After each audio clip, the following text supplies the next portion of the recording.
Hi, everyone. Welcome to Spirit Switchboard. I am your host, Carrie Lynn Shellhorn, and you are listening to us live on the United Public Radio Network, 105.3 and 107.7 FM out of New Orleans.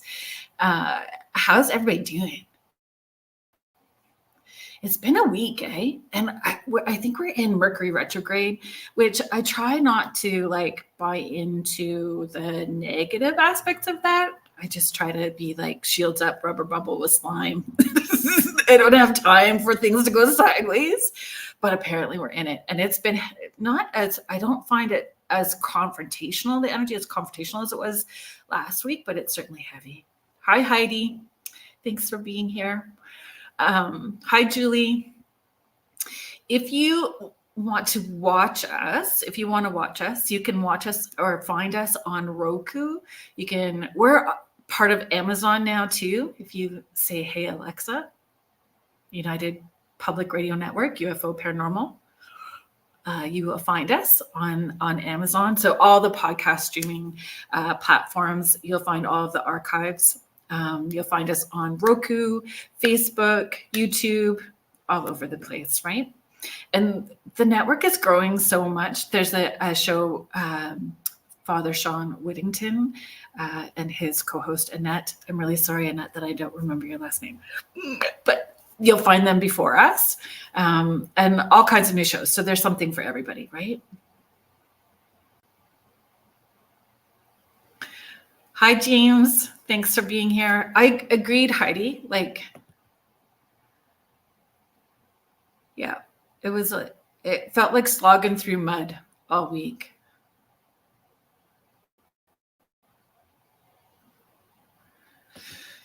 It's all good. Thanks for watching through Facebook. I think a lot of people do. I think we just need to be mindful that sometimes through that platform is where the spammy people show up. So, Ed O'Dell, who was on the show last week, I've learned so much from Ed. So he encouraged me not encouraged me. What they do on their network, which is the Rift Network, right? He has the Orion effect. When they get those sort of comments, he pauses and he said, "I just need to flush the toilet." And then he deals with the stuff that's happening in the chat. So if you guys hear me saying that, or if you guys see something that's inappropriate in the chat and I've missed it, just make another comment so that I can see it and deal with it. Hi, Michelle. Hi, Tammy. Thanks for being here. So I'm going to bring, I was super excited that my friend agreed to come on tonight and that I get to share her with all of you guys. And she's a returning guest as well, too. Hi, Contessa. So I'm going to bring out my friend, Lisa Krick, psychic medium, actress. What else? You've got all kinds of hats. I have so many hats. Paranormal investigator. What else? What do I do? All-around awesome person. Yeah. It's so funny, eh? When people say stuff like that to me, I'm like, I'm going to tell them, kids, you said that. I'm telling my sisters. I'm going to tell my family. I'm going to tell my family so many things I'm awesome. Wait, speak directly into the mic when you say that. This is recorded.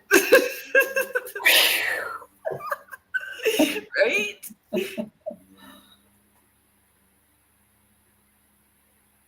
Aw. So, hi, Tabitha. Hi, Heidi. So, Kathy, it's not necessarily a new background. I had moved the office around and I moved the office around again. And you can see in that little corner, I miscalculated on the wallpaper, but I got it now. So I've got that other roll and I can finish that little bit. So next week, the background's going to look more different again because I'll have all the finishing stuff done. All my oddities and knick-knacky stuff. Hi, Carrie. Thanks for being here. So can you let people know a little bit about your background? Sure. You have missed when you were on prior, because you were on with Nicole Tito before talking about EVPs from Ghostly Voices, right? Yep. She's my paranormal partner in crime. So you guys are so cutie patootie together too. Like you guys have so much fun together. We do. I love that you can banter off each other. Like you know each other so well, and it flows so well when you work together. That's really good. Yeah. I think that kind of energy makes all the difference in an investigation. Yeah. It just does.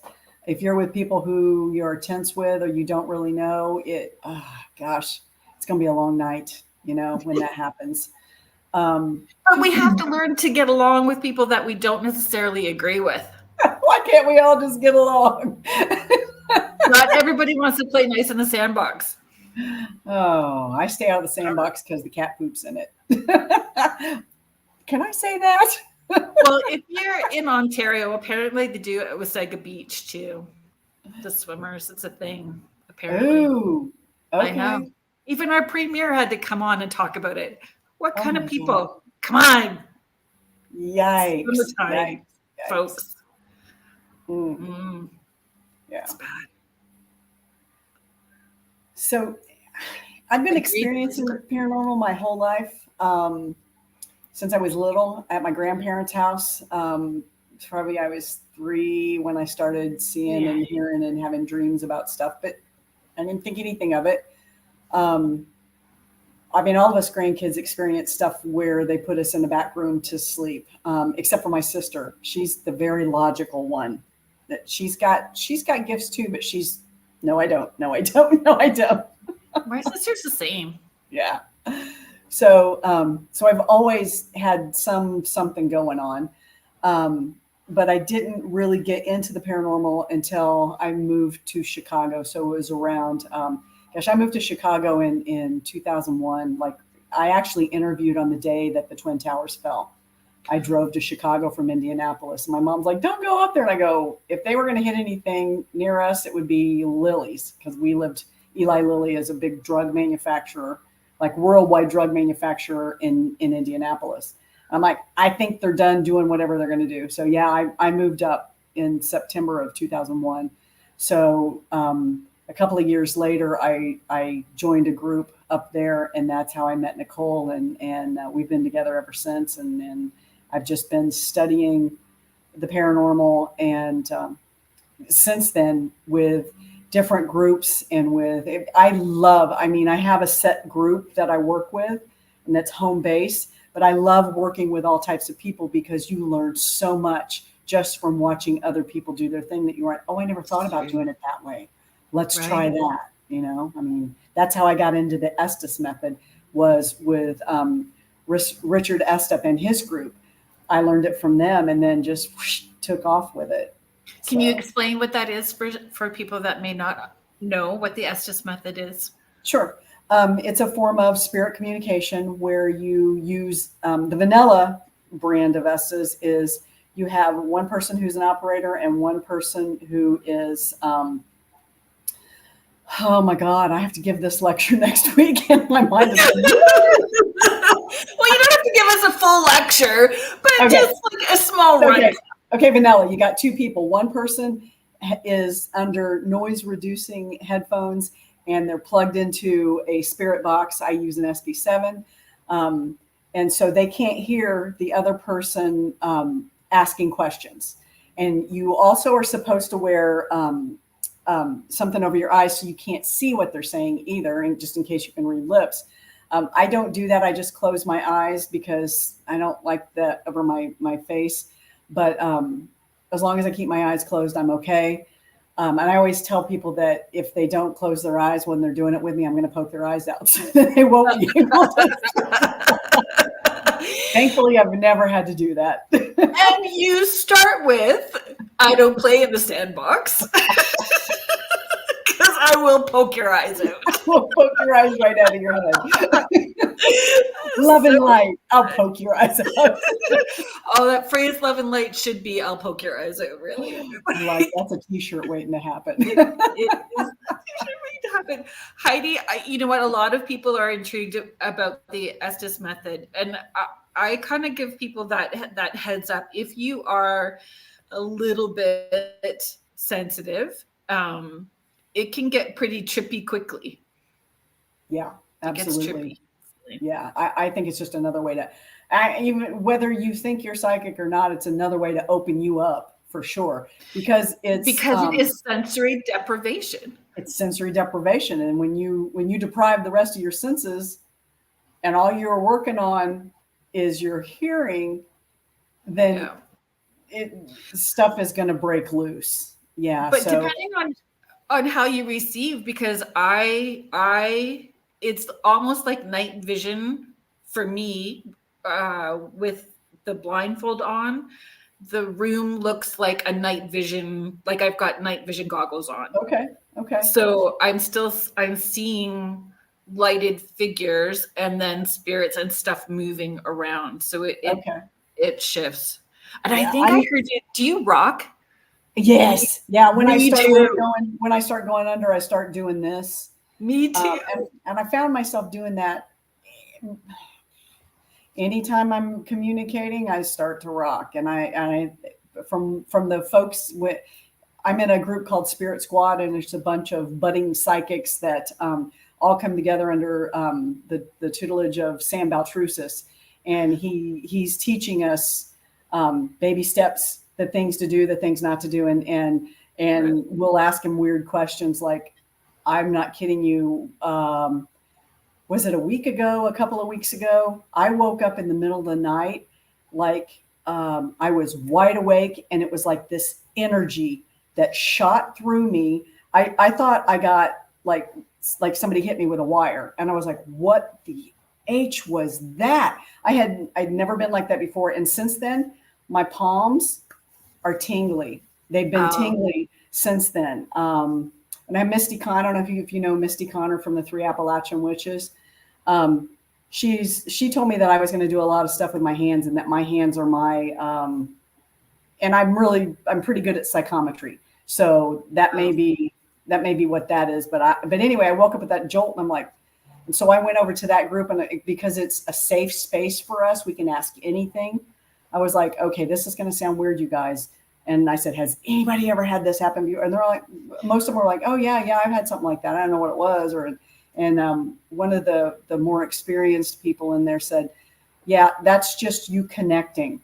You're downloading information from the universe. And I'm like, whoa, that's trippy.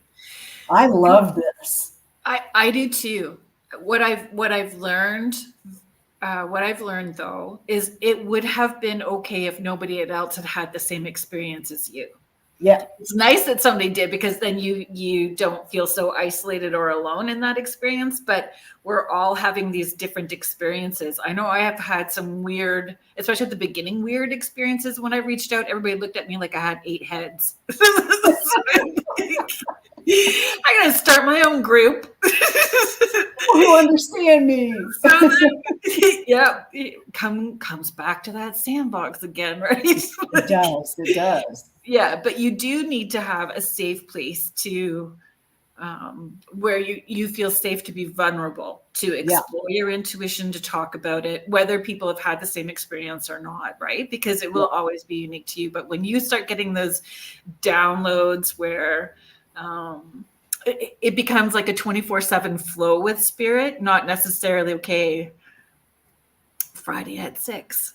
Like those downloads start to happen where you can feel like it's just a breath away all the time. I am welcoming that. I mean, I really welcome that, because my biggest fear as a newbie, I guess you would say, I mean, but you're not. But I feel like it, because I finally am out of the closet and I'm talking about it, and that kind of thing. And yeah, and I'm so proud of you as a new out of the closet person. yeah. It's like, I don't know. It's very exciting, but I'm so afraid. I've got that imposter syndrome. Like, is it really real? or is it going to last, or what if it just goes away when I have to do a reading, or, I mean, it's everybody goes through that. And I'm not the first person or the last person that's going to go through that. It's just learning to have confidence in yourself and grow with it. I mean, it's meditations. Oh, Heidi, if I could meditate, I'd be so happy. I suck at meditation because yesterday morning I was meditating and I was like, okay, I'm just going to just calm down. And then the first thing pops in my head was there's a paranormal conference in Massachusetts in October. And the first thing that came through my head was, t-shirts. We should, because we're doing this class called Sitting in the Power. I go, we should get Spirit Squad on the front and Sitting in the Power on the back. I'm like, I'm supposed to be meditating. Why is that coming in my head? It's like squirrel. I'm with you. I am with you on that. I can create really great meditations for people. I can create meditations for the group, and I'm very good. But to do my own personal meditation, it has to be active. I have to go for a walk, and folding laundry is meditative for me. Okay. I pile it all up on my bed, and it's all warm and cozy. I just get in a zone and fold laundry and get into that meditative place. So sometimes it's just can be driving even. Driving. I was going to say that, but that's kind of scary, isn't it? Because I'll look up and go, oh, how'd I get here right now? Well, I don't even remember being back there. Yeah, that's.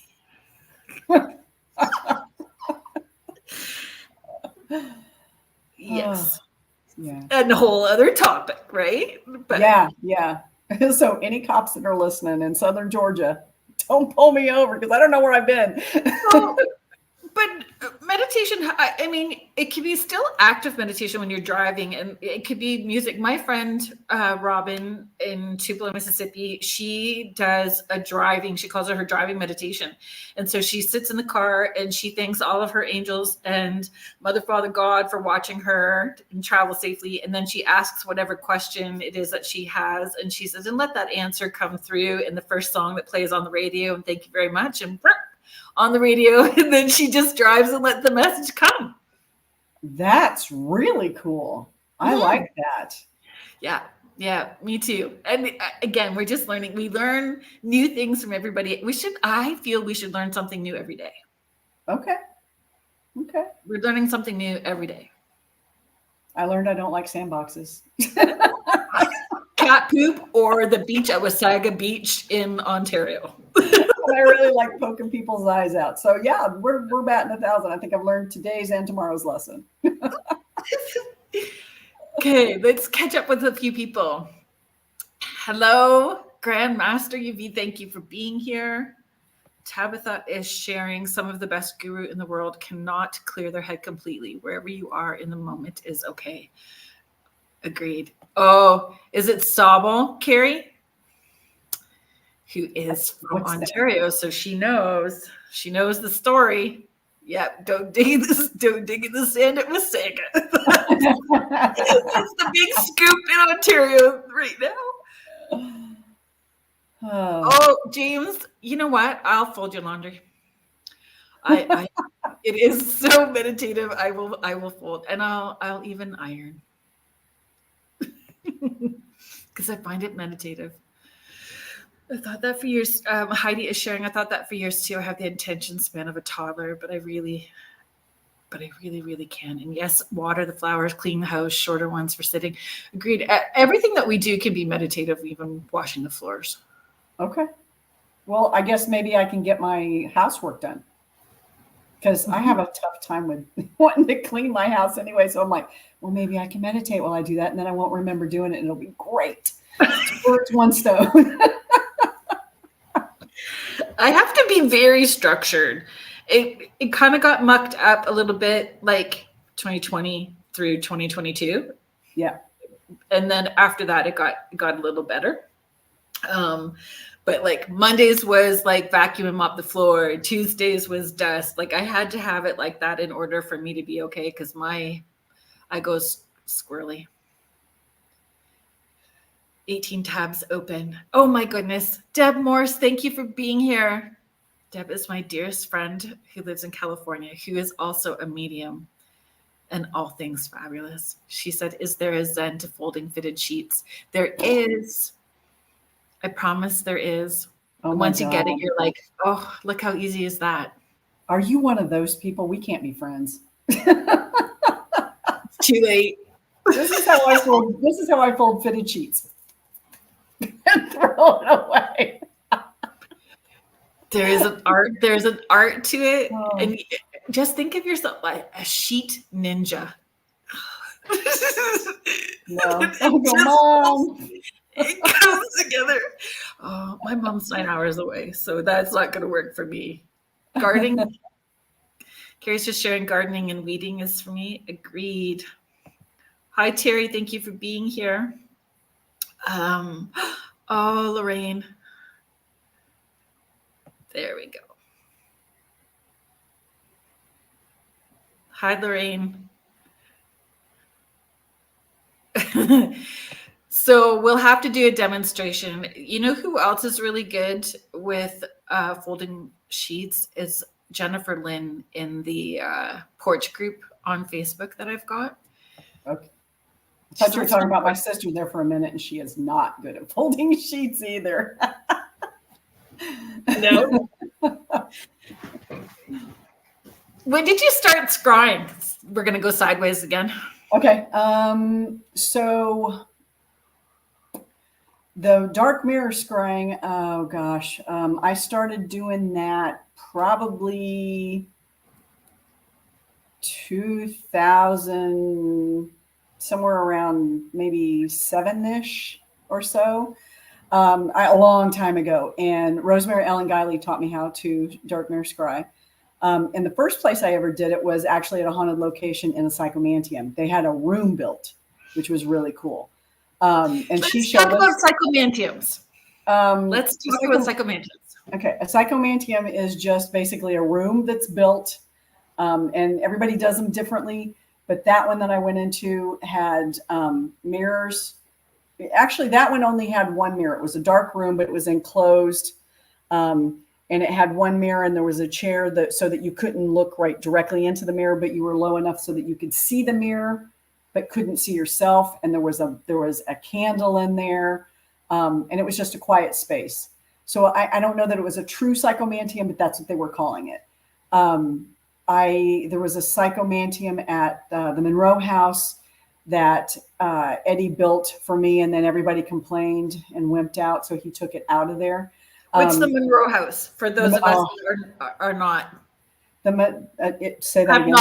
Have not checked off the top 25 places in the United States. So the Monroe House is in northern Indiana, and it is my that one place that you are just drawn to time and again. Mm-hmm. That's my place, but it scares the heck out of me because that's the place the most times that I have been jumped by spirit without my permission. And it's the same dude that's an a-hole. He'll come and jump me there. I've been jumped like 3 times there. But that place is so active for me.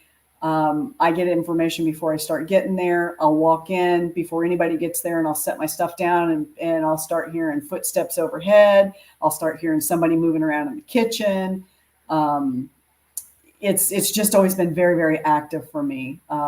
It's got good spirit and bad spirit there. It's got a trickster there that pretends it's a child. And every time I'm with someone there, and I'll say, if you think you're talking to a child, you are not talking to a child.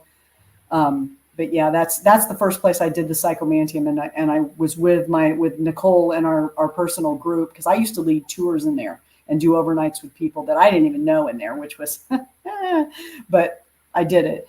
And they'd come up to me and they'd say, "Hey, the spirit box is calling your name," and I'm like, "Yeah, I know."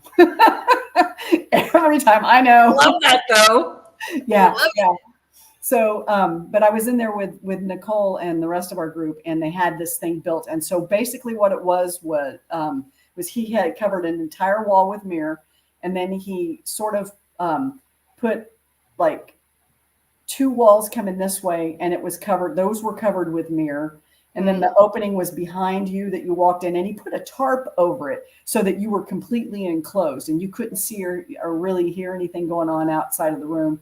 And you put the lowest light you can in there so you can just barely see. And then basically, I'm going to say you start to meditate because your eyes go soft and you don't think about anything. And you basically ask anybody who wants to make contact.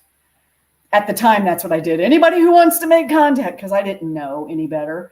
Come on in and let me see what. And now I'm doing it for the higher good, for the greater good. Make this contact. Show me what. So I usually do the scrying like that with people with me, and those people will want to see what the scrying is all about. So I'll say, if there's anybody here with these folks behind me, now is the time for you to come through with a message. And then I'll just start to soften my gaze and look not in the mirror, but like through the mirror. And I'll start seeing things come up behind me. People will go, I can't even see her anymore, or her face is changing, or, all this stuff. And so the face changing is like the wildest part, right? Because it's like, I don't know, it goes wibbly wobbly. Yeah. But I'm not looking at me, so I don't see that. And then things start rolling. Yeah. And I prefer to scry with someone else. So I'll take somebody usually who is a stronger medium than I am and pull them in beside me. And we feed off of each other's energy. Like there's this guy that I scry with that's in my group, and he doesn't think he's got skills, but he's got skills. So he sits with me and I'm looking at him and he's looking at me, and I'm like, Jim, your face is changing. And now I can't even see you. And it's this. And I'm like, and he's like, yeah, there's somebody standing behind us, and we'll describe it. And we're seeing a lot of the same things. Yeah. And I'll like get people start to come through. One time I'm like, okay, I don't know who this is, but she looks just like Mary Tyler Moore in the Dick Van Dyke Show. And somebody said, that sounds like my mom. I said, I'm telling you, this woman's wearing pedal pushers and flats, and she's got the same hairstyle. And I said, and there was another one I said, and there's another lady that's coming through, and she's really tiny, and she reminds me of your stereotypical Italian Nana. It's somebody's Nana. And somebody else would, and I said, and honestly, I see her in black and white. So I think she's like from the 40s or someplace around that time frame. And I described what she was wearing. And so then I'm like, okay, do any animals want to come through? Because I'd really like to see my boy dog. I would love to talk to him because the little stinker has never come through for me. All my other animals have, he has not. Yeah. And so I'm like, Mackie, will you come through and talk to mommy? And I went, okay, does anybody here have a black Angus, like a Scotty, or have a black Scotty dog? And somebody goes, Angus. And I'm like, I'm done. I'm done. So we went upstairs and to like regroup. And both of the women that I said, that's Mary Tyler Moore and the little girl, they came and brought me pictures, and it was exactly what I saw in my head, which freaked me out because that was the first time I'd done it for anybody besides Rosemary. It was just it, and I'm like, okay, so I'm going to do this because it seems to work. So that's scrying in a nutshell, and the psychomantium in a nutshell. They're very cool tools, but just like everything else, you have to be very careful how you word what you do. Yes, you do need to go to this place. It's the Monroe House in Hartford City, Indiana. Eddie and Pam Norris are the owners. They are fantastic. Just tell them Lisa sent you, because I've done a lot of tours for them through American Hauntings. It's a really cool place. I will tell you this: it tries to split women from men in that location. It tries to when that happens. Yeah. So with scrying, though, you can use a bowl of water. You can use like other black mirror. I have actually, I don't think, can you see it? No, anything shiny or that casts a reflection. It'll be up for next week. It's sitting on the table behind me, my scrying mirror. Yeah, my vintage witch's mirror. Nice. But I love scrying. And the psychomantium. I love doing the psychomantium rooms. I love it a lot. All kinds of weird stuff. Michelle DeRoche, who's our network manager, kind of like the queen of all things haunted in Canada here. I was talking to her about doing the psychomantium before the first time. You do get nervous doing it because it's dark, dark, dark inside there. And she had suggested to me holding another mirror, that if something that I didn't want started to crawl through dimensionally, that I'm just tossing it back right away to close it down really quickly, right? And then once I knew what the ins and outs were, then I just have confidence with it. Like I just go in, okay, let's bring it on. Let's do this, right? But I love it. I set the mirror up once when I did the last seance of the house here, and let people try the scrying. And she got to that place too where her face, she couldn't see her face anymore. And I got all wibbly wobbly. And then she got her personal message from somebody that was like coming through. So, I mean, it's really a great tool. Yeah. The Oracle at Delphi in Greece, and in Greece, it's pronounced Delphi, not Delphi, because I made that mistake when I went over there. But that they would scry for the kings, so that before they went to war, here's what you need. They would go to this woman and this seer, and she would just do her thing and say, here's what you need to do.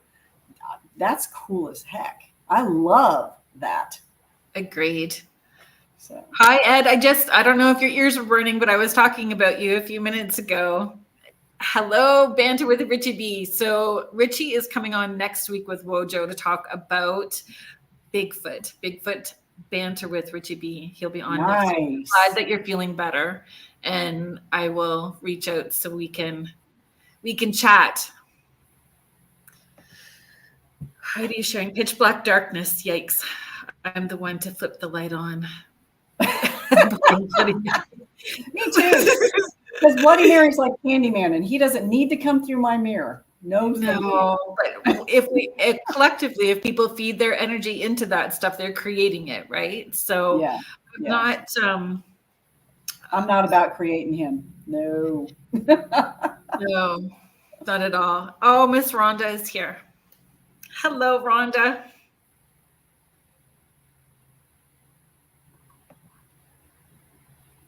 Right? I know, James. It would be a fun show for sure. I'm excited too, Richie. It'll be fun to have you and Mojo on. Teaching scrying too is fun. You know, do you find people come in with that attitude, I'm not going to be able to do this, or there's no way that I'm going to have success? Are they open-minded when they come in? And then when they do, it's exciting when they do have success with it. Like you get excited for them having those aha moments. But I've had a lot of people come in going, And my question is, then why are they doing it? Why are they taking the workshop? Because they want it. They want to be able to do it, but they think they can't. I think it's confidence, right? Yeah. And who knows what they've been told growing up, like whatever their trauma experiences are, they're bringing forward as well too, right? Girl, my paranormal partner in crime is a Catholic, so I have a tough time with this. I'm working against religion here. I mean, not really against religion, but she's got she grew up in a very Catholic home, and so some of this stuff really scares her. And I'm like, it's okay, and gosh, she's opened up so much. And I think you're right. I think people come in with their religious baggage, not knowing. And as long as I can teach them, it's a tool, and you have to respect it, and you have to go into it with the highest intention. And it's anything we do in this field is about intention. It really is. But I think for the most part, most of the people in my workshops come into it with a good attitude, and they really want to see something or experience something. This one lady, though, the last workshop I did, I I said, okay, did anybody have anything come through? Let's go through the class and see what your experiences were, and then we'll dive in and do it again. And she goes, well, I didn't like it. I'm like, well, what's wrong? And she goes, my ex-husband came through. And I went, oh, and she goes, I really don't want to see him or hear him. And I'm like, okay, well, tell him to go away. So when we started, or not figure out what the shite is that's getting worked out and let it happen. There's that. But you don't have to carry that baggage and have it happen again later. I'm like, okay, we're going to do this again. And let's see if the ex-husband can just not come through hers. And if he wants to come through somebody else's mirror, okay, but she wants a good experience, not an ex-husband experience. But yeah, it's kind of hard though in a group, because I had like 30 people taking that class. It was a big class. Wow. And it was kind of tough because if you're one-on-one with somebody, you can go, okay, there's probably something that you need to work through with your ex-husband. I don't know if I want to call her out like that in front of 29 other people. No. But maybe after class, pull him aside and go, there's a reason he came through. I guess I could just say that. Exactly.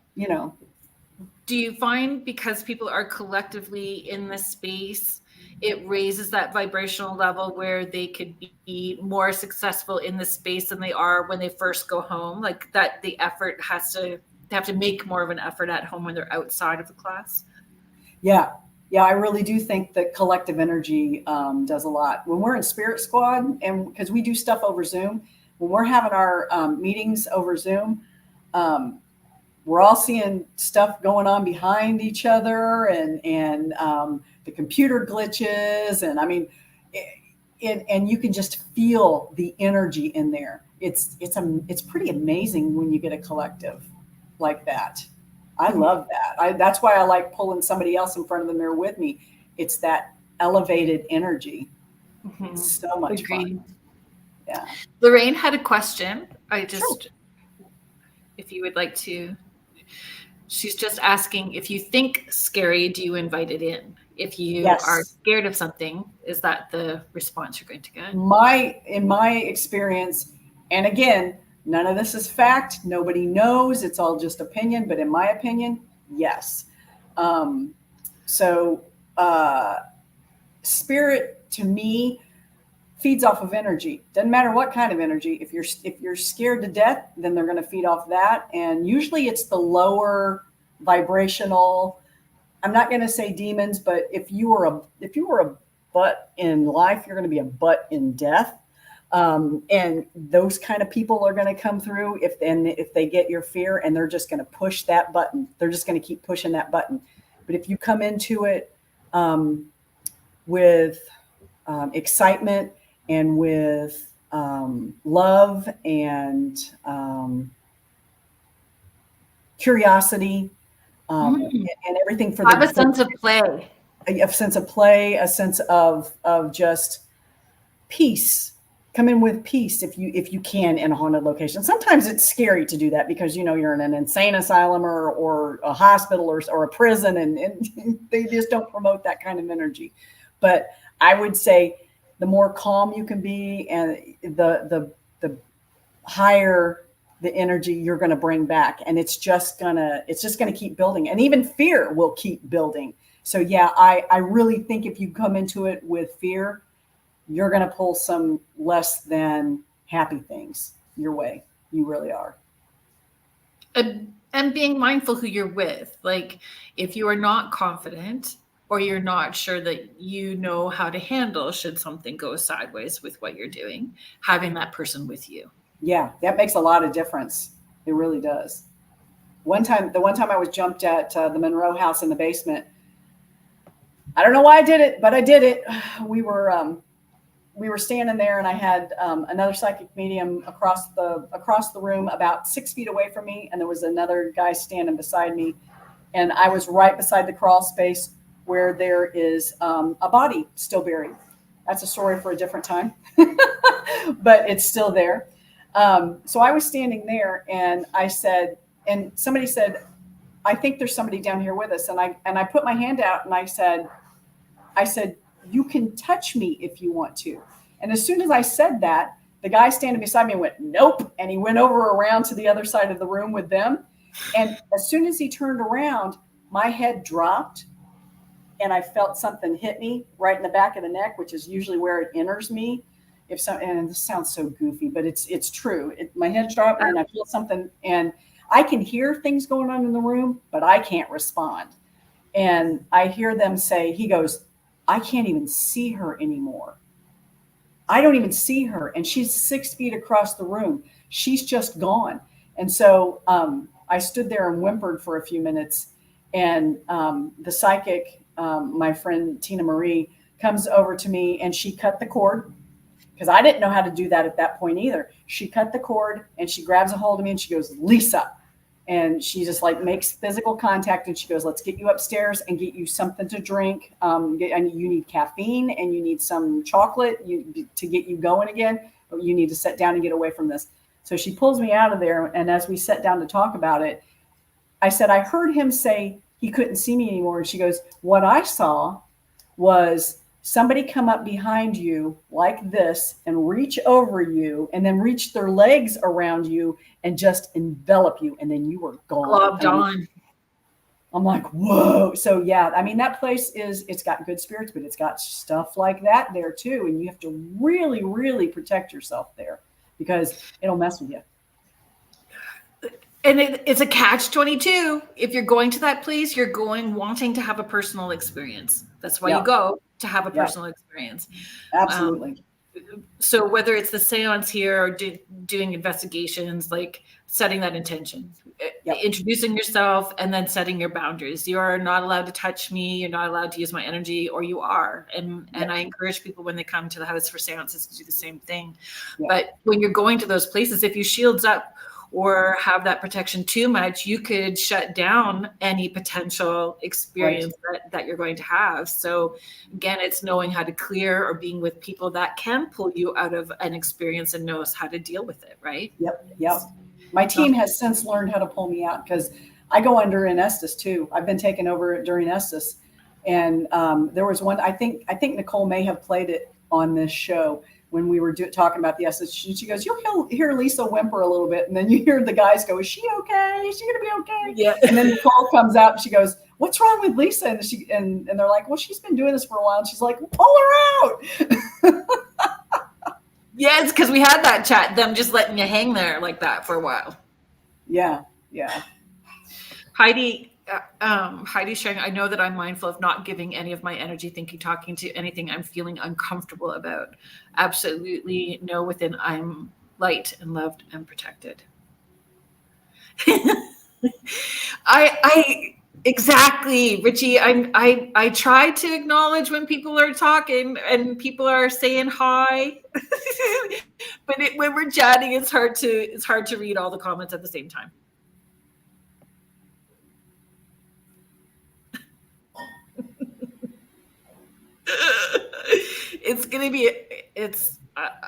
I'm not gonna lie, I'm a little worried that next week with more than one person squirrel on Red Bull, it's gonna be something.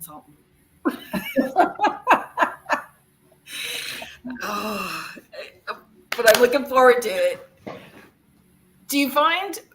Have you tried scrying with other things besides the Black Mirror? I know that's what you originally started. Have you tried? I'm going somewhere with this. Honestly, I don't. Go ahead and go where you're going to go, because I don't know if I have or not. I may have and not even realize that I have. So, like, I've always joked about, like, you could read mashed potatoes, right? Like, you could read mashed potatoes. You could read mashed potatoes if you want to read mashed potatoes. Or clouds or whatever, yeah. Right, clouds, whatever. Oh, gosh, I would say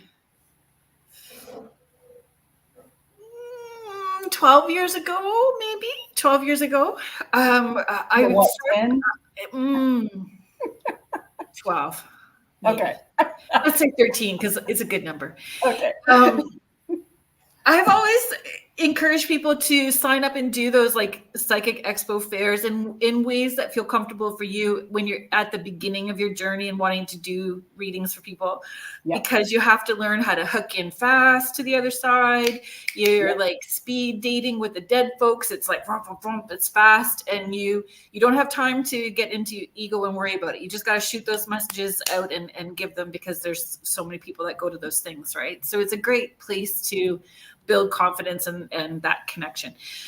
So I was at one, and this lovely medium named Diane Davis from Brantford, Ontario, she used to read sand, like play sand, back to sand in the sandbox, Lisa. I quit. See ya. Good night, everybody.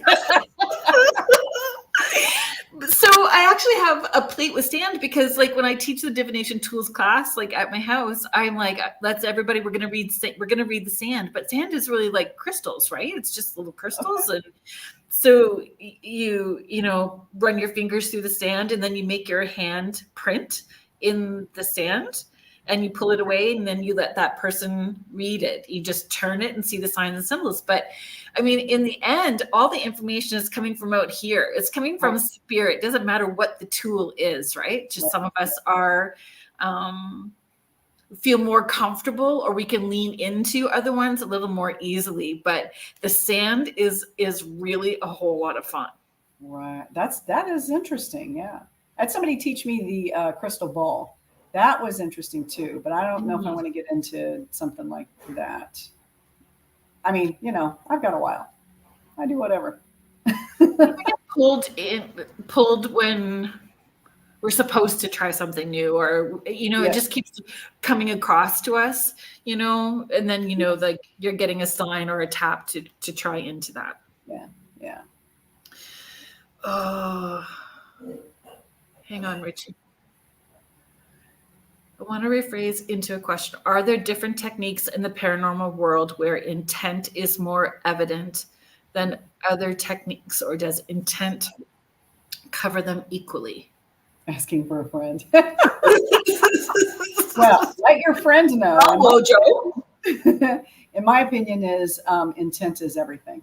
Intent has nothing to do with whatever medium you're using, whatever divination tool you're using. It doesn't matter whether you're using an SB7, or if you're using a Frank's box, or if you're using the Estes method, or if you're just sitting in a dark room going, is there anybody here that wants to talk to me? Intent, it's kind of like a crime scene. Intent is your crime scene. Did you just say crime scene? Intent is your MO. Paranormal right? Stuff are we talking about? Intent is your MO, and let's say the dark mirror is your signature. So it's in every instance you want to have the correct intention, and whatever the correct intention for you is may not be the same for everybody. I mean, if you want to go dark intentions, by all means do dark intentions, but I'd prefer not to be in the room with you, or I'd be going, go to him. I just want to watch it. Go to him, you know. So in the end, we are the best divination tool. We are the divination tool first, and then we have these other tools that we are utilizing to allow those messages to flow through. So you know, that energy is coming from or through us. So our intention matters. Yeah, I would agree with that. Yeah, absolutely. Mm-hmm. And honestly, when you really understand, like, I don't know, it's just a phrase, like when you're reading for people, my intention is in the highest good, grace, interest, most amount of healing for everyone involved, including the people that are crossed over. It just spits out like now, because I've been saying it for so long. But even if you're doing like a paranormal investigation, setting out what your intention is, like you're wanting to connect for this reason. And most times energy, your thoughts have already come out before your words. So they've picked up from that collective consciousness of one on what your thoughts are. So if your words and your thoughts don't match up and your actions, you're in for trouble too. like, because Okay. that part comes out first. And that's another good reason to be very careful who you're investigating with. 100%. Because because I used to take tours into 3 or 4 different locations in Indiana. I didn't know any of these people, and I would take groups of between 15 and 40 people in to these locations, and I don't know them. I don't know what their intentions are. I don't know what baggage they brought with them. But I do my best to teach them as best I can, and then go off, children, go investigate, and then, come to me if you need anything or if you have any problems. But the crime scene part. Sorry, I'm a criminal justice major, so and serial killers really fascinate me. Me too. Yeah. Me too. I bought, actually, I don't know if they're in my, they used to be right here. Oh no, I moved them. Not a true crime. It was a serial killer tarot deck. Oh, shut up! I bet you can't find it anymore. Yes, ma'am. Probably. It's not, check Etsy. Okay. But if you follow Joni Templeton's, Joni Templeton Skinner from True Crime Mysteries Beyond the Veil. She is a forensic astrologist. Her last segment that she had this week, she had a lady on who does remote viewing who also has a true crime tarot deck. You know what I would really like for them to design is an oracle deck, a true crime oracle deck. I would like, although there's something called the I'm going to get it wrong, Kanzari, something like that. I think it's called like Kanzari or something. It's a really weird name, and it's like an oracle deck, but you can use it. Serial killer and coloring book. I love that. You can use them like you would oracle cards or tarot cards, and you ask questions and throw them down, but they're really like mysterious with the way they say it, because they've got this spread that you're supposed to use, and they say you're only supposed to do it one time at a house, because if you don't, then something could go really sideways. And I'm like, really? Come on. So, but they're I think they're still for sale. I'll have to let you know what it is, and then maybe you can post it for your people. But yeah, I would love to have a true crime oracle deck. That would be fantastic. I would really like that. I agree. Make it so. with the serial killer deck, I haven't even actually used it. I've been taking each card and writing out everything that I'm picking up from it, and like taking time to like go through each serial killer through the deck. I haven't even used it. There's so many comments. Let me catch up, guys. Jen, I was deep in meditation last night. 2 voices happened. One was an aged female voice and a male voice. The male said, "I love you, Jenny." The female voice said, "Leave her sleep." Agreed. But great that they were coming through. Yeah. The thyroid. Richie's saying thyroid is mostly the reason for serial killing.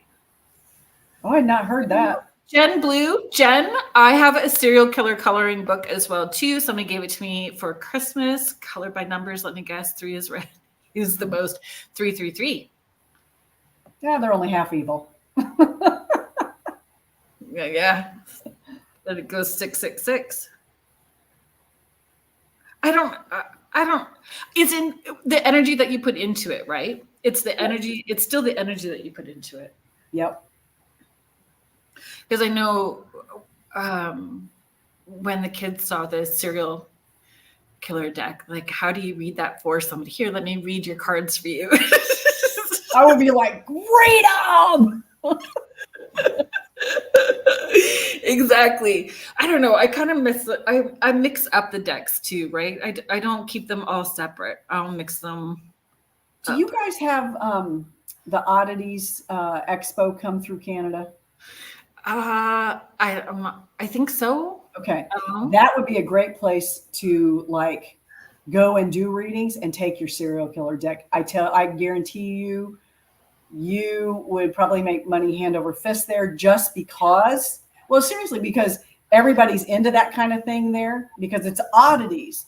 I mean, I bought a serial killer dress there. So people are going to want to have their cards read that way. Oh, I have this like, oh my God, I've gained so much weight. It probably doesn't even fit me anymore. I'd have to be like you'd have to like squish me into the freaking thing. But I have this leather corset with a molded leather skull right in the, the center of it from like the steampunk festivals. Oh, that would be perfect.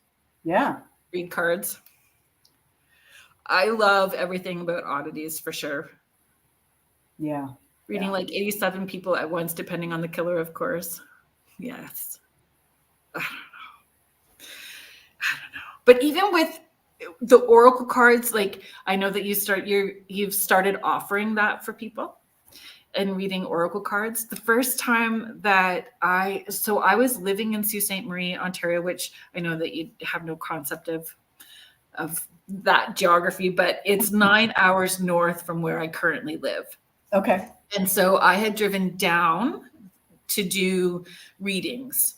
I was going to do like mediumship and, if I felt pulled to do some oracle, and I used to drag like, I don't know, 10 different decks with me all the time. And then in the end, it was like, I never even used them. So I started giving away. I have a very small collection of oracle cards and tarot deck, but the one that I use the most is like a black and white sort of like, it's geared with images like Victorian seance kind of stuff, which is so unlike. I love color, so that the deck that I'm most in alignment with, where it's just bang on, and my intuition and the cards at the same time flow, are these black and white decks. So my question, roundabout way of getting there, is if you're this, like, do you have? Is it a confidence thing? Is it a pull? Do you have like a deck? Do you wait and see if spirit directs you? This person's going to need this. This person needs the cat deck. He's wearing a this kitty person sweater. needs the bitch slap deck. Is there one of those? That would be. There is. I have that one. Oh. Because that's a poke your eye out one. Yeah. Yeah. Oh my God, I need these. You're going to bankrupt me. Oh God. Penny Dreadful ones too. I love my Penny Dreadful ones. So I like the ones that you put out that every time you tease us with, you can't get these anymore. I got them on Betsy. Yeah. I'm like, oh, I really like those. So I like the shape. look on Etsy. Honestly, look on Etsy. There's so many brilliant artists that create these decks, and if it's imagery that you're pulled to, there's beautiful imagery. Like, so a lot of the decks I found on Etsy. Okay, I'm getting mine right now. I'm in a Oracle card club. So every quarter, Hay House will send me like 3 decks of Oracle cards. Right. And they're the newest ones that come out, which, okay, fine. I'll do that for a while and see what I can build up. But I didn't know that you could read more than one deck until I saw you had us do an exercise. And then also I had another psychic friend do a reading for me. And she wasn't even using tarot. She was just using oracles. And she's like, slap, slap, slap, slap. She goes, okay, now I'm going to pick this deck up. Now I'm going to pick that. And she probably did have like 10 decks. And she goes, well, let's ask this question. And I was blown away by it. It was so cool because there were so many possibilities. And I went, I want to practice that. So I pulled like 5 decks that I thought I would like. And I said, okay, you guys, I think I started with your group and on your Tuesdays and said, if anybody wants a reading, I'm going to do oracle readings. And I did it for 2 people. And I set the decks in order, and I would pull one from each deck. And I would, at the beginning, I went all in. I had incense, and I had crystals at the ready in case I needed to grab those to try to tune in. And I basically just said, I'm calling on my higher self to help me out here. And what I need for you to do, and I would say the person's name, I said, this person is asking, because I like specific questions. I said, this person is specifically asking what they need to do next in their career search. And I said, if you can, higher self, please pull in their higher self, or somebody who cares about them on the other side for their greater good. I want one of those people to come in and pull the cards for me. That's what I'm looking for. I'm getting total body chills. I said, that's what I'm looking for. So when I would say that out loud into like an empty room, not empty, but not empty, not empty. Then I could start to, in a couple of cases, more than a couple of cases, I would start to picture a person in my head. And so then I would write that stuff down, and so that I would remember it when I did it. So then I would ask the question, and I would have that person. I said, just let me know when this card comes up, and they would pull it. One of them I was flipping, and it like jumped out, and I went, okay, then that's the one we're using. So I do that with the 5 decks, and I look at them and I go, okay, I know what this means. I know what this means. I'm like, some of them, like, I'm not really sure what this card means in that instance. So I grab the book and go, and I'll read it and I go, oh my God, this totally ties in.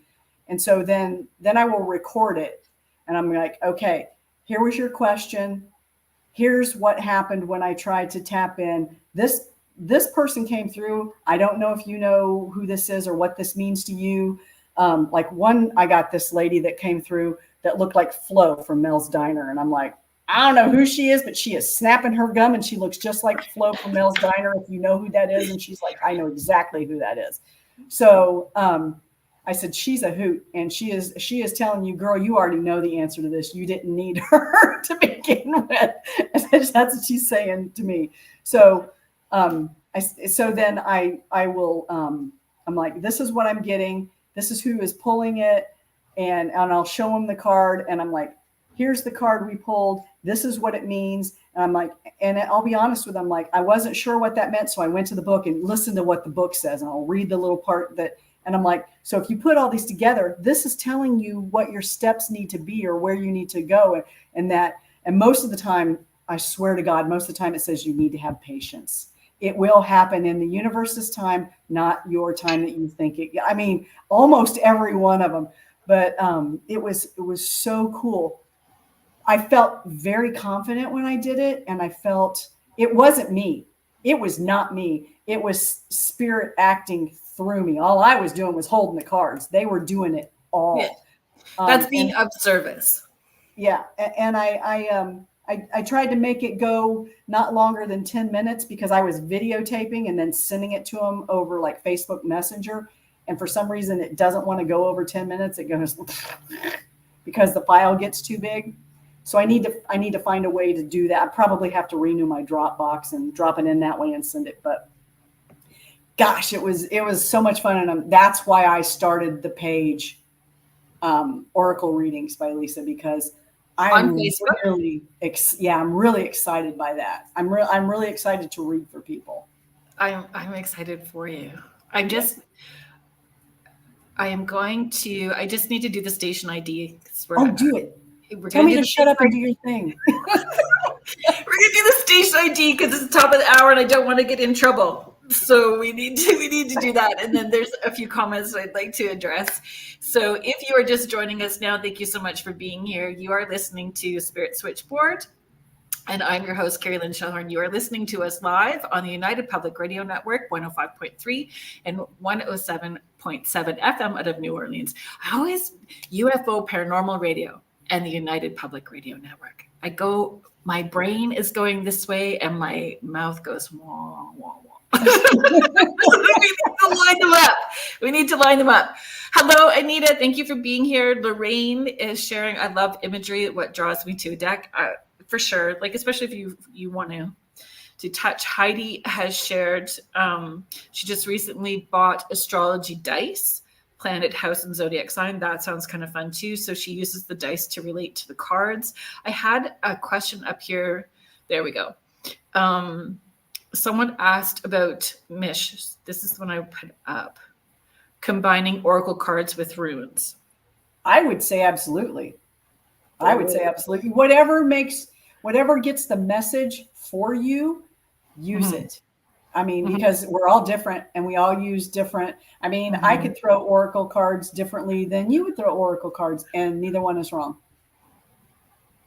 Charmed Intuition Tarot uses more than one deck. She also has a bowl of trinkets she uses to read. Exactly. I have, so I know it may offend some people. Oh, give it to me. Chicken toe bones with runes on them. I have a friend who is a shaman, Tina Marie, and she started throwing bones. She's just made her own bones.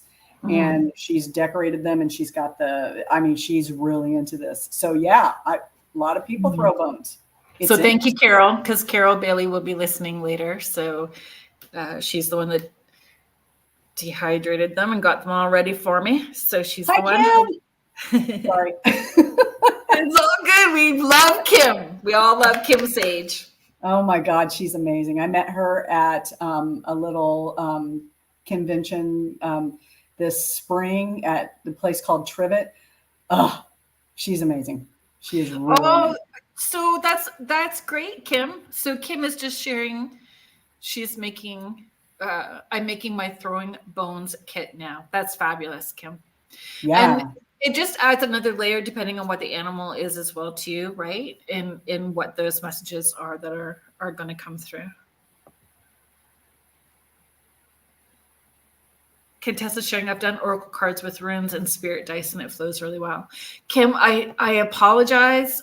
I know that you've been really busy doing like so much right now, but it's sage advice when you do your lives on Facebook. I just want to make sure that I'm promoting it properly.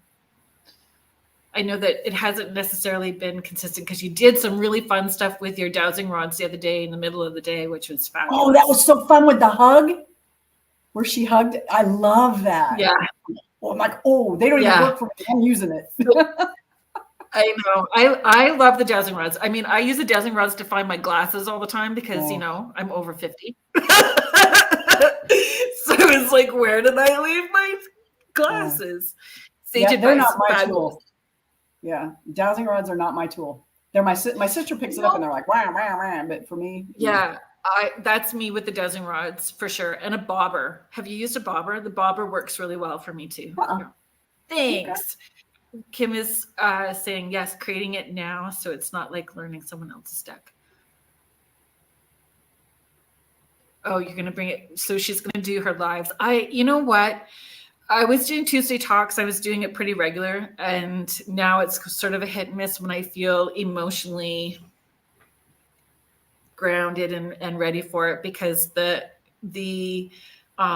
clone stuff and the imposter stuff that happens on Facebook was putting me on the edge of my mental health. So I do it when I'm feeling up to it. So interesting, Heidi. Heidi is sharing, recently been using my pendulum and love them. The pendulum, I would say, is the one that I dislike the most. And I love them. I love crystals. But I find the room for it to not be accurate. Like, you have to be very disciplined. You have to be very disciplined and understand how the pendulum actually works. But you can use so many different things for pendulum. What are your thoughts on pendulums? I have pendulums. I've used them. I tend to believe that we move we think about it and move our hand more than we think we move our hand, even if we think we're holding it still. Yeah. So for me, it's a no, but I have seen other people have great success with them. So I would never deny anybody else. If it works for you, for sure. And that's what I mean, being really disciplined with it and understanding, right? Like we're just like a battery. Our bodies are like a battery. We have a positive side and a negative side. And if we cross over, it can change the outcome from where we were holding it. So if we're not holding it neutral, we can pick up a yes or switch it to a no. Yeah. And we'll pick up from our higher self as well too. And our aura. So depending on how close you're holding it to your hand or your knee will also change it. There's just so many ways that it can. Now, having said that, I actually participated in a couple of human pendulum experiences where I was a pendulum. Yes. Oh my God, it was so fun. Crazy. I thought they were going to throw me through a wall. I'm like, you guys, seriously. So I encourage people to pay attention when you're asking yourself, if you put your hand over your heart, take that deep breath in and asking yourself, like ask yourself, I always start with a lie. So like, I was supposed to be a Kimberly, but my parents had an argument and my mom won. So Carrie Lynn it was, my dad lost. So if I said my middle name was Kim, I which way do you roll? Like you'll start finding your body will lean forwards or backwards or to the side consistently. When I'm teaching, I'm always like, is it in my highest good and greatest interest to go for ice cream after the class is done? Yes. But sometimes it isn't. Sometimes it's a no. Sometimes it's a no. It's not always a yes. You're like, dang it, Spirit. I wanted it to be yes. I know. Yeah, but when I did the pendulum, I didn't do it myself. We were at the Monroe House, and I had two people asking questions, and they were sort of playing good cop, bad cop with this guy who was the really not nice guy that had passed. Right. And he hated women. And so the guy was like, yeah, women are only good for one thing and blah, blah, blah. And so he was really playing it that way. And then the girl who was doing it, she was playing like, I think you're being really rude. And, she was very much the bad cop in the situation. And because she was a strong female, this guy didn't like her. And when they would ask questions, I would rock so hard that I literally almost went into the wall a couple of times. And I'm like, you guys are killing. And I was somewhat trying to hold it back because at some point Richard is like, are you trying to not rock? And I said, yeah. And he goes, don't, just relax. And I go, well, I feel like I'm doing it. And he goes, no, you're not, just relax. And it was so really fun. It really was fun. Contessa's just asking about a bobber. I should have pulled it out, and I'm really sorry that I didn't have some of those tools. I was looking to see if it was close by for me to grab. So a bobber is like a copper rod, and you can get a copper tube on the end so it will roll, right? So you have less of an opportunity to influence it because of the tube being on it. It comes straight out, and then it's got a corkscrew, and then like even a plastic crystal bead at the end. So I've seen some that have like all the chakra beads at the end, and you hold it like you would your dowsing rod. So arms comfortable to the side, kind of hold it out like at a 45-degree angle. And you ask the same questions. Can you show me a yes? Can you show me a no? And that thing will bounce like yeses, and it will bounce back and forth for no's. And you just can use it for those yes, no's in locations. And it's easier to see. It's like a fishbowl. Oh yeah. And people, I find guys in particular like it on investigations. When I've brought the bobber and gave them the opportunity to try, they poo-pooed it at first and then they loved it. Yeah, it's kind of got a big one.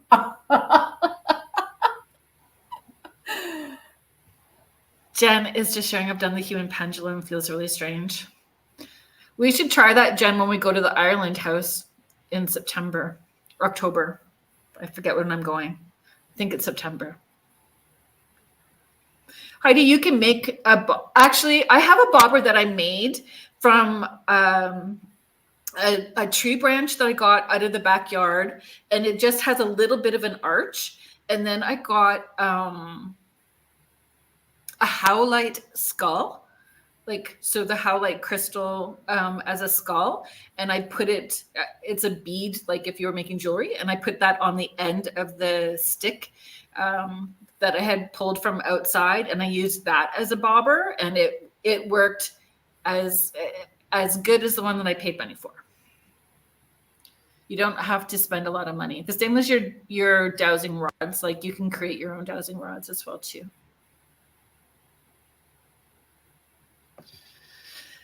It's just asking, can you ask, give me a cross or a circle for yes, like ask for what direction you want for yes and no instead of asking yes, of course.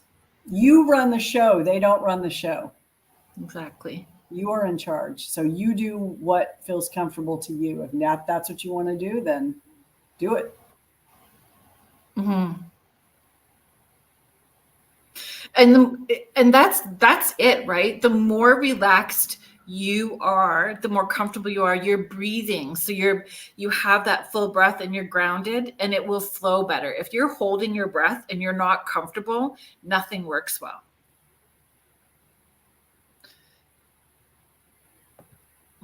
Heidi is sharing. Thank you. I put a tree branch with copper in my garden I made. Yeah, because it's putting that energy and intention on the tools that you're using, right? It's very witchy. I like it. It's very witchy. Do you use sigils? I have started to. Like last night, I did a little thing for the Lionsgate, and I put sigils on my candles. Kim, let me know how you like it. Videotape yourself. Send it. Do a noon hour video so that we can all watch. Yeah, we like the hug.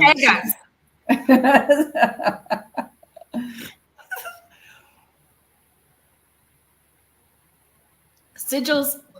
I have sigils everywhere. When I painted, I just did the office, right? And I put sigils underneath the paint before I painted. Very cool. Very cool. Yeah, I just started getting into doing stuff like that, and I actually looked up my name in runes to see what it meant. Oh man, that was so cool. I'm like, how does this stuff all tie in? It's just so amazing. Can I just do KL? Yes, because that would be long. Agreed. Sigil work is magical. I agree. Again, it's about intention, right? Yep. Yeah. Like we have sigils on our water container in the fridge as well too. I've got them on mirrors facing out of my windows. Thank you again, Carol. Yeah, I love creating sigils. Kim is sharing, I'm learning sigils too. Just created one to paint on the underside of my doormat. Home protection. Yes. I love it. And maybe if we put a sigil on our doormat for abundance, we wouldn't have to go around every month blowing cinnamon all over our floors. Every month I'm going. You can make an oil for that. With an arrow pointing in. Yeah. This way. Yes. Put them in moon water bottles. That's awesome. Yeah, exactly. What other I was thinking about all the list of divination tools. There's so many different tools. What other ones have we missed talking about? I didn't write a list out. I was busy paint fumes all day. Okay. So I wasn't thinking about divination tools and writing out my list to get us ready. I did not prepare for today. Oh my gosh! So I thought you were saying use paint fumes as divination. Oh, Lord, don't snuff. Don't have paint fumes, folks. It's bad for you. We're going back to crime scenes again. We don't condone this behavior. We don't condone huffing paint. No. Oh, that's why I was looking at you like, well, I suppose you could. You're going to hallucinate, so maybe. No. Oh my gosh. It's been a long day. I was up at 4. There was a big boom of thunder. It woke Nora up. And so Nora thought somebody was outside and she just started barking. And then that was done up for the day. Yeah. Oh, pen and paper, automatic writing for sure, Michelle. Yeah. even if you're not writing anything, as long as that's another thing I learned in Spirit Squad. Even if you're actually, I think April Doucette taught us that, but she you have the piece of paper with you, and even if you're just scratching back and forth with the piece of paper, yes, you're disconnecting your logical part of your brain so your woo-woo part of your brain can do what it needs to do, and it opens it up for. So I really need to remember the pen and paper when I have that stuff, just so that I need to put myself into the habit of doing that to see what happens. With automatic writing. Yeah. I use automatic writing daily. Okay. Daily. I do automatic writing daily. So do you do it as a meditation in the morning, or just because I work pretty much every day. So every session I end up doing automatic writing as well too. I take that deep breath. I call it like a trailer to the movie. So let's get the trailer to the movie. And I just take that deep breath. Okay, show me what you got. And it's like the Coles Note version of what we're going to talk about for the hour and a half. Okay. That we're in session. So, and then with how long automatic did it take you to learn to be able to read what you were writing with that automatic writing? Because I'm guessing that it's not. It was a while. Yeah. And it's funny because I'll send people notes. We do not tell people that I send notes anymore because it's a hit and miss. I mean, most people get their note. I'll send the notes. But people have messaged saying, I can't even understand what you've written. Because I didn't write it. I've articulated it to you though. So I'm hoping that you've, recorded it in whatever way you need to, but automatic writing, please. And I think too, it's a neat practice if you try using your non-dominant hand. So if you're right-handed, try using your left, and then vice versa, and do a bit of practice using both. And that helps you. And I find even for people to focus on a candle, like if you focus on a candle and you go into that scrying sort of relax your gaze sort of thing, and as you're looking at the flame, you can loosely write the word love and just keep writing the word love, love, love, love, love, love, love, because it pulls you up into that higher vibration, and then something happens and it just clicks, and then the writing starts coming through. It's a neat practice to try. Yeah. Okay. Flame gazing for sure. Another method of scrying, absolutely.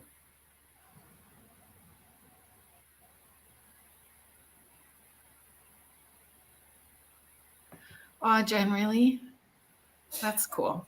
Somebody told me, I had a client this week, not this week. Yeah, this week, because I because I'm on holidays. So I still had clients. But she told me that she had a file.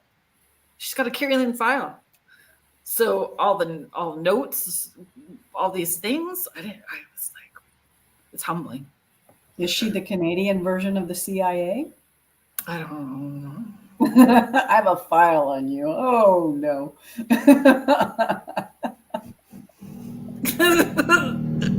It was that true crime comment, wasn't it? Yeah. Nutcracker. Let's talk about flame gazing. Why do you think it works? Why do you think it mellows us out? I don't know. Honestly, it is very calming. Yeah, I don't know, but it is very calming. I don't know.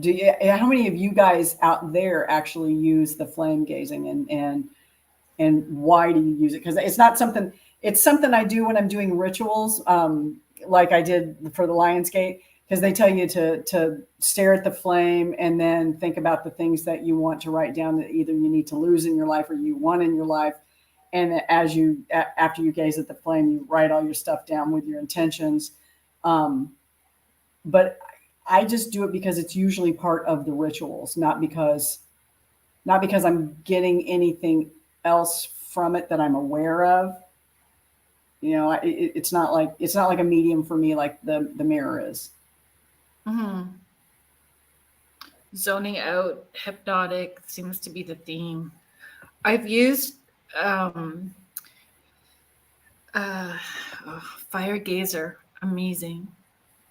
So I've used candles and a candle spinner, so two separate things, like a candle to try to make connection during the seances as well too, to use the flame. And it's Hmm. really, it's super cool when they use the flame. Like Yeah, it will bend in a 90-degree angle yeah, and then it will jump, like depending however you're setting your yeses and nos. It's super yeah, cool. yeah. Some people really do use candle magic to read that kind of stuff. Yeah, you can use it for. It's amazing to me, but I don't know that I have the patience for that. But I like trying all kinds of different things when people come for seances, right? Because Yeah, it's about having the experience. So I'm like, let's try this. right. Let's try this. And the candle spinner is really fun as well too. Like using a candle spinner is a lot of fun with the same thing, yeses and nos, right? Like using the yes no questions. So the candle heats up the spinner and Okay. the heat makes it spin. So I have cats. So it's like looks like a little fan with all these dangling cats on it. And once it heats up, it starts to spin. So you can ask if there's spirits in the room, can they stop the spinner? And it will stop the spinner. Then you're like, can you make the spinner go in the opposite direction that it was currently spinning? And it will go in the opposite direction. And you go, please stop it and make it go in the clockwise Yeah. fashion again. And they'll do it. So like using the candle spinner is kind of fun as well too. I find though when I'm doing the seances using the candle spinner and those sorts of things, it's almost you could kind of feel like, okay, the yeses and nos are getting frustrating. So can we use a different method? Like it's a good way to kind of start maybe an evening off. Let's get so Contessa is sharing trance state.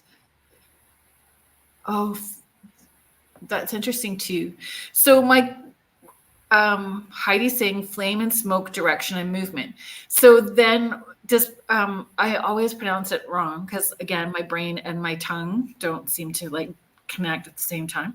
Is it pareidolia? Uh-huh. Pareidolia or pareidolia?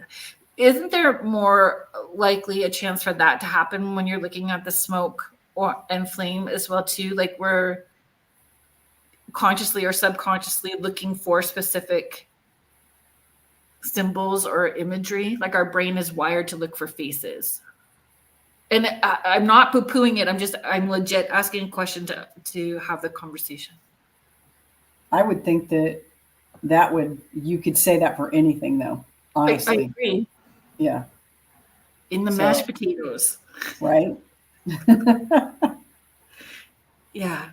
But because lots of people see dragons coming out of the flame, right? Like you see people or like a demon looking image in Yeah. flames as well too. Like you see lots of people taking those sort of pictures. Well, that a lot of people associate demons with fire anyway, so that's the first place that they're going to go with it, especially if they're very uncomfortable with the paranormal or they're very uncomfortable with the supernatural.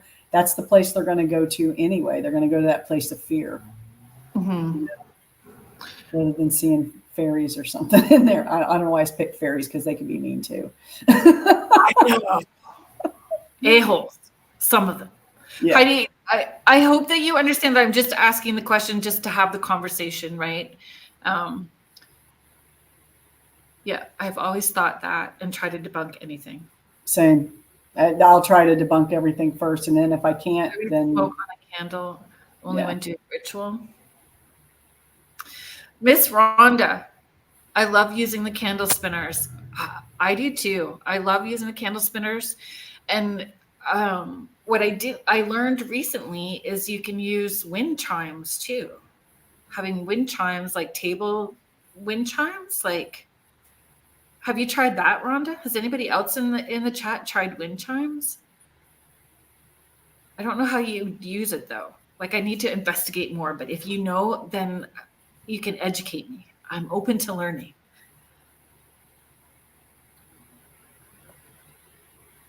Fantastic. Reading smoke on a candle. I don't know, but have you seen those memes that go around on Facebook, like dress for the job that you want, and then it looks like the cat lady. the shaman dude from Vikings. Oh, okay. I've only seen the one where like she's the cat lady, and I'm like, okay. He gets people to like lick his palm, right? But I don't know. Like when you use your runes, do you blow your question? Like do you think your question or say your question out loud and then blow over the runes and then pull your runes out? Because I do that. I don't know. I guess that's my version of like lick a palm. I don't know. But dress for the thing that you want to be. So I'm going to start dressing as Henry Cavill's wife. That's what I'm going to start dressing as. He's got a lovely girlfriend, I think. I don't care. We're happy for him. Rhonda, I love my Magic 8 Ball. No, but now I want to try table wind chimes. I need to do more research too. We can convene and have another show about it. Maybe we should try doing. Wait, Rhonda, what if we did a show? I wonder if it would work in 3 locations where we're asking spirit questions and had wind chimes on the table or a spinner. It would absolutely work in 3 locations because we do remote stuff all the time. Doing it live, if we did a show and did it live. Yep. Oh my gosh. Okay. Let's do it. Let's make that happen. I think that, are you in, Rhonda? Do you want to play? That's not said with a Gage voice from Stephen King either. I want to play with you, Daddy. I want to play with you. Magic 8 Ball, does it have potential? I think everything has potential to be a divination tool. I make all my major life choices with my Magic 8 Ball. Ask again later. Darn that Magic 8 Ball. I'm the Buddha belly. Does it feel right? does it feel right? Yes, no. Answer seems hazy. Seriously, again. Yeah, I think it would be cool too. I never had a Magic 8 Ball. Oh, they still make them. Okay, so we've not talked about a spirit board. Do you use them? Not use them? A talking board? Yeah. Yeah.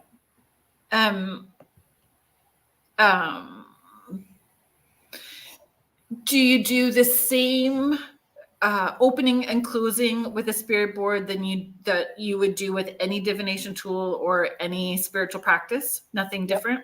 Nope. Pretty much the same thing. You open it and you close it, and it's all about intention. Because honestly, everybody says, but you don't know what you're pulling in. I'm like, well, you don't know what you're pulling in when you're sitting in a dark room just asking questions either. You have no idea who's coming through. It could be the same demon that's coming through my board. We don't know. So yeah, it's all about intention and all about not listening to Hollywood. And yeah. I learned all about, because I used to be afraid of the board as well. Because I grew up hearing that it was evil and it was bad. And Rosemary again set me straight on that, and she's the one that taught me that and how to use it as a tool. Just you have control. You're the one that has control. Always. You're driving the bus. Yeah. So as long as you can keep that in mind and you're doing it for the right reasons, you should be fine. Sometimes things go sideways, but that happens in life. And maybe there's a reason it was supposed to go sideways. Maybe you were supposed to be put in that position in order to learn something from the experience. We don't know. You know what I mean? Does that make sense? And again, knowing how to open and close and understanding things can go sideways, and having that person, if you're not confident, that person with you who is confident, that can make sure it stays in the right space, right? And that what the intentions are. Heidi's always and always protect your energy. Yeah. And clear it after. Contessa said, I have an angel board, but I don't use it. And I thought, because I can't see that far, I thought it said, I have an anger board. And I'm like, ooh, that sounds interesting. Let's talk about that.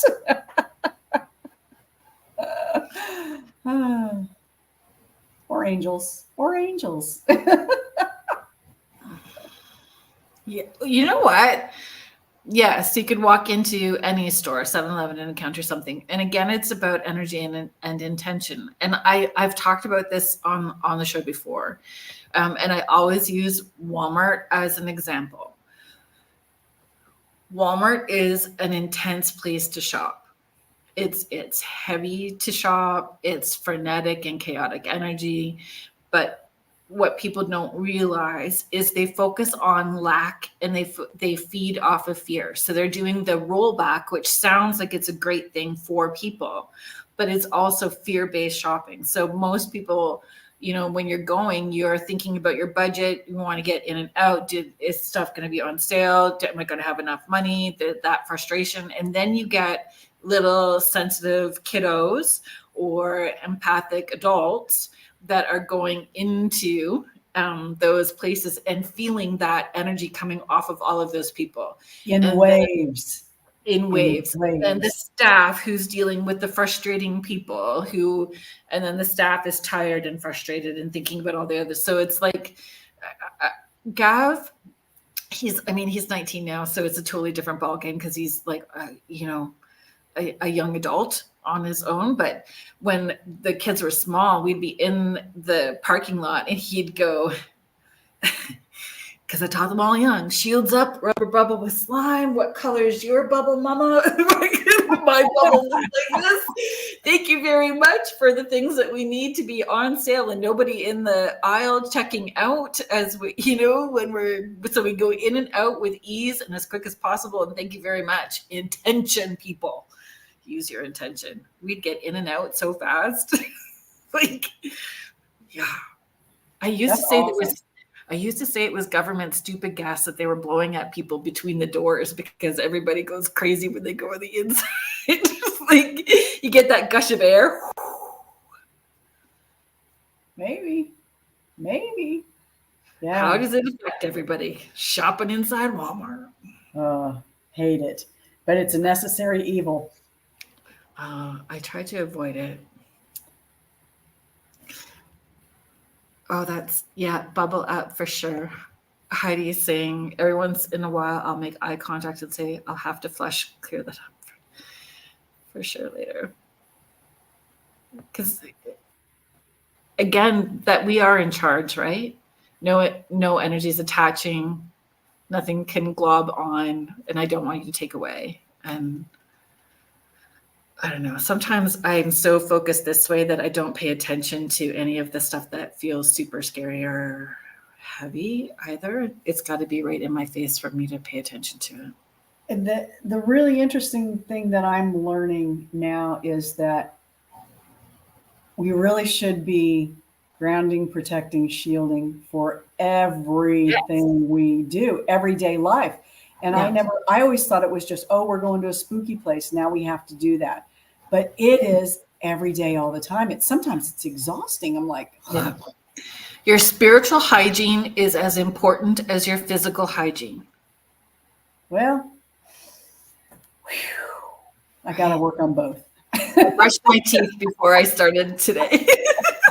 Before we started the interview, I didn't brush my teeth. So she brushed her teeth and she went, bubble that, Lisa. Do not let her in inside of my bubble. No, it's bubble in case those spammy people show up in the chat. You have to flush the toilet with them. You know what? If you have me on again, I'm going to change my name from Lisa to Spammy. Of course you're coming on again because we're going to play with Rhonda and we're going to get those 3 different spots. So we're going to have a good chin wag at some point and figure out what date's going to work best for all of us. Probably November, but pick a date and make a plan of attack and ask questions. What could we want to do? We could do Estes too. Absolutely. Well, if I do Estes, I have to have somebody here with me. Need somebody there. But I have my mom or my sister. They've both done it with me, so they both know when to pull me out. So yeah, absolutely, we could do Estes. That'd be fun. Because speaking of, we're just gonna deal with flush on the toilet right now. Actually, yeah, we've done Estes remotely since COVID. I would go to the haunted location, and Nicole and her husband would be at home, and the other guy would be at his house, and we would it was so much fun, the stuff that we would get from that. So just a sec, Lisa. Uh-oh. Somebody's going to tell me.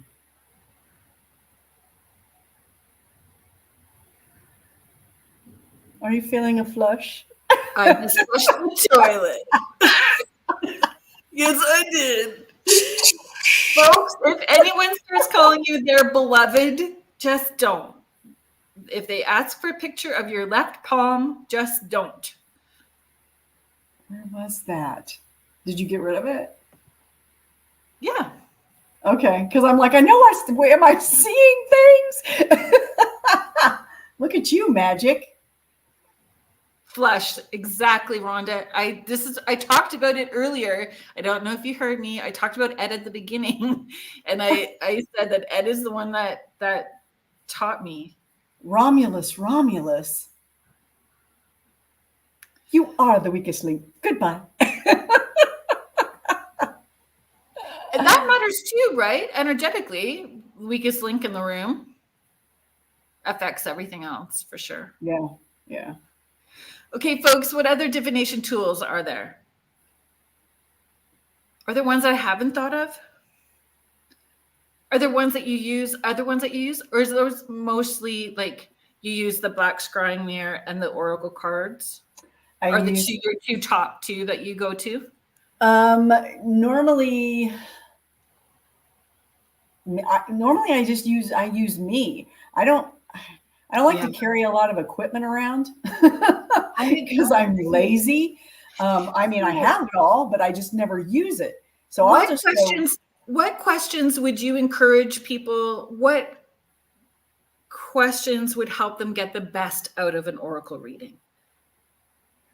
What kinds of questions? I know people utilize their time. Some people will say, don't ask for specific things, but when I do my best work is when you're asking me for something specific. Right. So if you come to me and you say, I'll say, I want you to bring me a question or a couple of questions, depending on how long we have. And I want you to focus on one question. Let's just say you got a 15-minute reading. Focus on one question that you want answered and make it a specific question. Don't say, well, just tell me what you see coming up for me. Well, I don't know. We could go off on so many different paths doing that. And I'm really not comfortable with those. I know I'm going to get them, but I'm really not comfortable with those. So if you give me a specific question, then I'm going to go in and I'm going to ask your people that are behind you all the time what we can do to learn from this and where they can guide you. Because I'm not guiding you. They're speaking through me. So I'm gonna ask them, and we're gonna pull a card. They're gonna pull a card, and then I'm going to interpret the card from what's coming through them, through my mouth. And I'm gonna give you a bunch of information that honestly, I am not probably gonna remember I said. I do that a lot, especially like in the Estes method too. I don't remember what I say. I cannot be held accountable for what comes out of my mouth. Just the messenger, right? So with the cards, it's the same way because it's not me; it's somebody basically channeling through me to do that. And where can people find you? Oh, if they want to get. So I'm on Facebook at Oracle. See, I go blank all the time. Oracle Readings by Lisa is where you can find me. You have a black scrying workshop coming up. I do. So next week, if y'all are not doing anything and you all want to come down to Gettysburg is fantastic. If you haven't been there, even if you don't come next week, come sometime because it's great. It's called the Paranormal Research Symposium. And there are going to be a lot of different lectures going on. And most of them are more toward the scientific bent, and we're going to put out a journal of the lectures and the findings from the workshops and stuff. But my workshops are dark mirror scrying, and you get to take home your mirror. And the other one is tweaking the Estes method. So taking it from vanilla to amazing for yourself or your group, because everything we do and learn, if somebody says, do it this way, you can always tweak it and make it better. So that's the Paranormal Research Symposium, and you can find it that way through Facebook to sign up for that. I think tickets are like $50 for the whole day for all the lectures. And if you do my scrying workshop, it's $10 so that you take your mirror home with you, because I make all of them and then bless them and cleanse them. Oh, that's awesome. Yeah. Yeah. I do it from start to finish. So yeah, that's awesome. We did talk about the pendulums earlier. We didn't necessarily talk about muscle testing, Heather, but we did talk about pendulum, like being a human pendulum as well too. I just want to make sure that we get everything in, because I'm paying attention to the time as we are winding down. Are you anywhere else this fall that you want to share?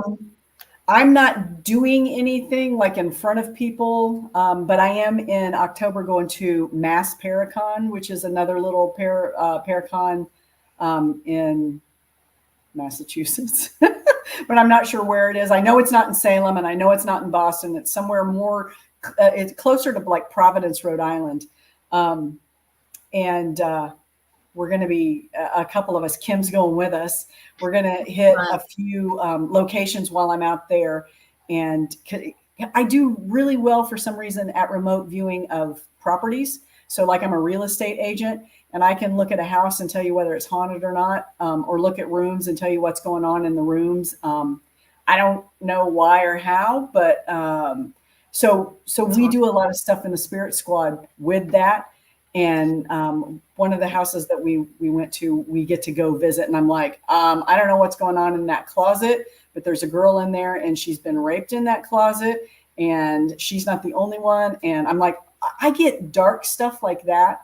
I think because I'm just meant to pull in the dark stuff to relate to people. I'm like, I don't get sunshine and roses when I look at these properties, but maybe I'm not supposed to. Maybe the layer I'm supposed to see for people is the darkness to give them a better chance to make an informed decision. Like if you're going to buy a house, or if you're going to, and as a realtor, I can't really do that. But as a psychic, I can do that. I can go, listen, these neighbors are going to come at you and they're going to try to kill your. I actually told someone, because she's like, but they were so nice. I go, it's like your first date. Everybody's real nice. I'm telling you, if you move there, right? They're going to try. They're going to kill your dogs. But they have dogs. And I go, I know, but what they're going to, I'm like, please, for the love of God, if you move there, don't tell me, because I don't want to see you lose your dogs. Wow. So, yeah. So we're going to have some fun in October in Massachusetts, but I don't really have anything planned where I'm doing lectures or workshops or anything like that this fall. So I'm open, and I'm open to. You're open to doing more oracle readings. So oracle readings by Lisa. Please find her, like her page, please, folks. Share with friends. Spread the word for sure. This has been a pleasure. Thank you so much, my friend. I had so much fun with you. We're gonna have to get Kim on too. Can we do this 4 ways? Yes. Kim and Rhonda, you and me, and we'll see what kind of fun we can. And then you've got the 4 corners. Yeah, I like that. Be more balanced. Yeah. That's exciting. We'll have to see what Kim says. So what am I doing in November? Well, I'm probably doing this with you. We will make a plan. We'll see what we can make happen.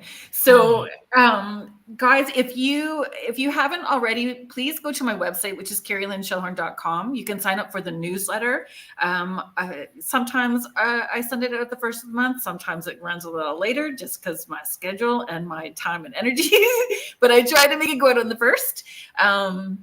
And I do put the guests that are coming on the show. I put the list of guests that are coming on. I put some intuitive tips and tools in there, some fun stuff, and where you guys can find me with upcoming events if you are in my area. So thank you so much to the United Public Radio Network and the UFO Paranormal Radio Network. If you guys tune into us next week, Richie B, who is like commenting, and Wojo are going to be here talking all things Bigfoot, which is exciting. So yeah, sorry, I had a squirrel second. Hang out with the UPRN network. Church of Mavis is coming up next with Jeffrey Pritchett. So thank you again, guys, for the comments, the questions. You guys really help make this show what it is. I'm so grateful for all of you. So UFO Paranormal Radio Network and the United Public Radio Network, 105.3 and 107.7 FM out of beautiful New Orleans. Have a good weekend, everybody, and we'll see you next Friday. Good night. Thanks, guys.